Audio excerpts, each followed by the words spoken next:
We have grown a ton over the last couple months, and I want to know the new audience a little bit better. So I'm going to start off today's show with a question to you guys.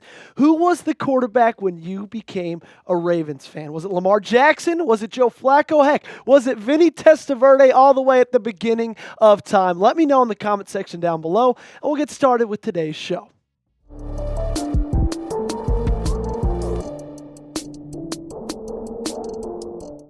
Welcome into the program, everybody. I am your host, Joey Petersen, and on today's show, we're talking about two things. Number one, Ravens got a pretty big break. We'll get into that. And then on the back half of the show, stick around because Eric DeCosta is already making some moves. So starting off with this big break, as we know, the NFL draft is just around the corner, right? Unfortunately, the season ended on Sunday, but we've got a whole offseason to look for. And in terms of the draft coming up, the Ravens got some massive news in terms of compensatory picks. We'll get into that in just a little bit, but I got to shout out and I got to shed some light on how awesome this football season was. We added over 10,000 new subscribers this season. It was the biggest growth for this channel in the history of it, and that is thanks to all of you guys. So if you haven't been a part of it already and you want to be a part of the flock now, go ahead and hit that sub button. So let's look ahead to the 2025 NFL Draft, okay? The Ravens, as of right now, are expected to have 11 picks in the draft. And the huge news that we're talking about today is the Ravens are tied with the Cowboys for the most compensatory picks across the entire National Football League. Now, you might be watching this, you might not be an NFL draft expert, and you might not know what a compensatory draft pick is. Well, that's why I'm here. Let's explain it to you. So to qualify for compensatory picks, teams must end up with more qualifying free agents lost than gained in a particular year. Compensatory picks are not divided up equally among the teams, and no team can receive more than 4 compensatory picks in a single year. So basically, if you got a good roster and you lose a lot of guys in free agency like last year, you get some compensatory draft picks for it, right? You lost Patrick Queen, Clowney, Stone, Zietler, and these are the picks you got for him. Round 4, 5, 5, and 6. We don't know those specific picks yet. That information will come out later in terms of getting closer to the NFL draft. But the fact that you've got 4 extra picks because people like guys on your roster so much last year is massive for this team. And did you know, it was interesting and kind of researching, getting ready for this show, getting ready for this segment, that the Baltimore Ravens have been awarded the most compensatory draft picks in the league since the system was instituted since 1994. And the great news about all of this is they might not be done, right? The Ravens could get a pick, another additional pick, if Deontay Johnson signed. We made a video about it a couple days ago, last week. It was a massive shocker when Johnson signed back to the roster, but Eric DeCosta had a goal. Eric DeCosta had a vision. And Eric DeCosta saw, you know what? He's waived by the Texans. Why not pick him back up? He can't come into team facilities. And maybe if someone's in a pinch sometime in the summer, they need a wide receiver. Hell, we could get a 2026 compensatory draft pick for him. And plain and simple, in terms of the draft and in terms of the picks that Baltimore was awarded, guys, this draft is going to be crucial. They need to crush these. Now, the good thing about Eric DeCosta and company is that the draft has been his strong suit. The draft has been where he thrives. We all know that Baltimore isn't a team that does a ton in free agency, but when you look and when you see how many guys that Baltimore is about to possibly lose, how many guys, how many key players are going to be massive free agents, then that just shows how important this draft might be, okay? If you look at the free agents, just to name some of the big ones, Ronnie Stanley, Pat Ricard, Nelson Aguilar, Tylan Wallace, Patrick McCarry, and many others. Guys, as much as I would love to just run it back with this last year's team, that's not the reality. And when you're a good team and you've had a lot of success and your players go on the market, other teams tend to want your players, okay? So speaking of the draft, I know we're still a couple months away, but I want to hear from you guys right now. Stake your claim. Name a player you want the Ravens to draft in 2025. It could be an edge rusher. It could be a secondary player. It could be an interior offensive lineman. You guys let me know down below. So the Ravens had a compensatory pick in last year's draft. It came in the 4th round, and that selection was Mr. TJ Tampa.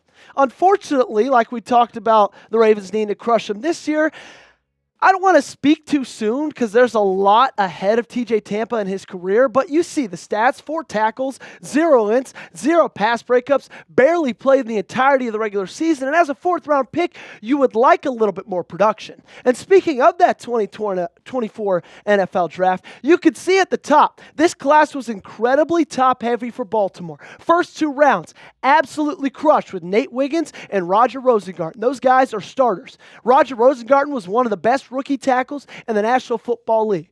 But then if you look from rounds 3 through 7, all you'll see is a bunch of names you might not even realize. If you're just a casual Ravens fan, if you just watch the games, some of these guys, you've never heard their name because they've been on the practice squad all year long. Okay? And so, yeah, Baltimore hit at the top of the draft. And I don't want to sound too complaining. I love that they hit at the top of the draft because that's honestly probably the most important part of the draft is hitting at that top. But they missed on what feels like 7 straight selections. And that just can't happen this time around. Because we talked about it earlier with the free agents. We talked about it earlier with this team being built the way it is. With the core members, you're going to compete for Super Bowls every year. But now you got to fill a lot of needs. We all know this team needs an edge rusher. We all know this team needs interior offensive line. This team needs a secondary. Those, in my opinion, are the 3 biggest needs in the draft.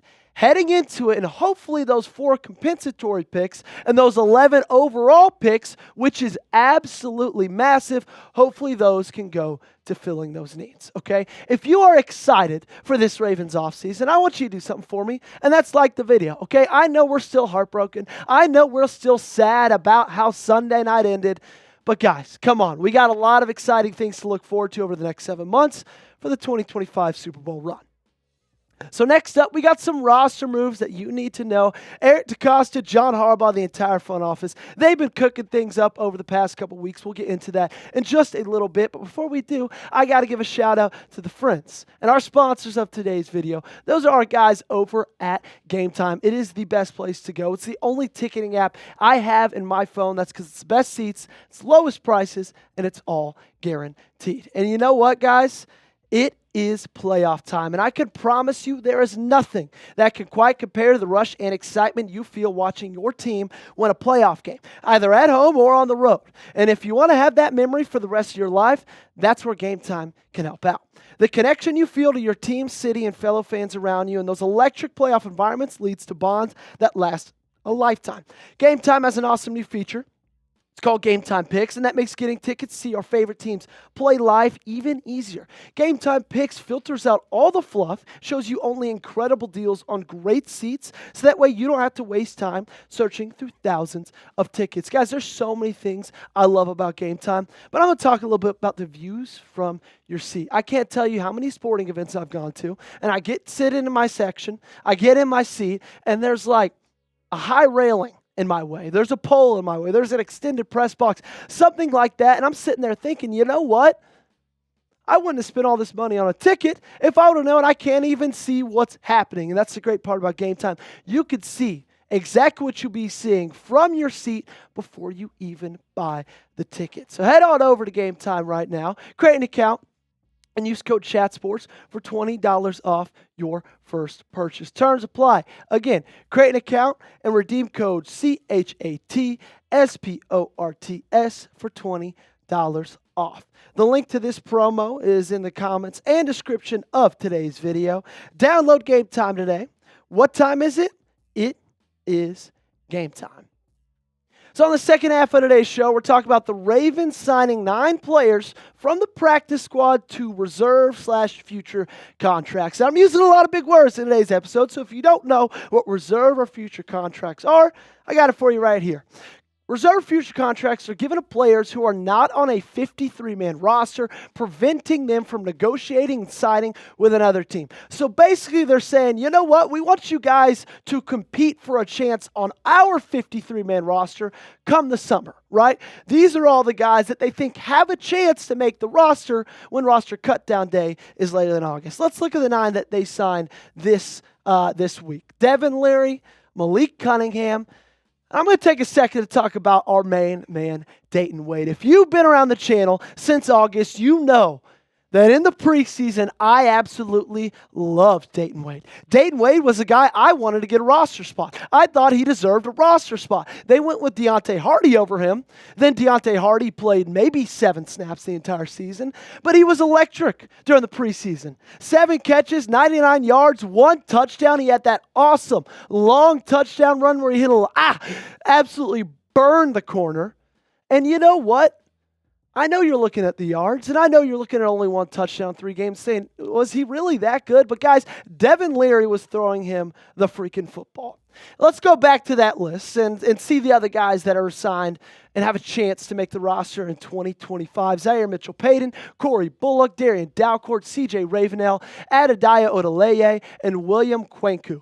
But I want to go all the way back to a guy I just mentioned, a guy who was the beginning of this list, and this is the guy I'm least excited for, if I'm just being totally candid with you. This is the guy that I'm kind of sitting here, I'm kind of scratching my head, and I'm kind of saying, why the hell are we giving this guy a chance again?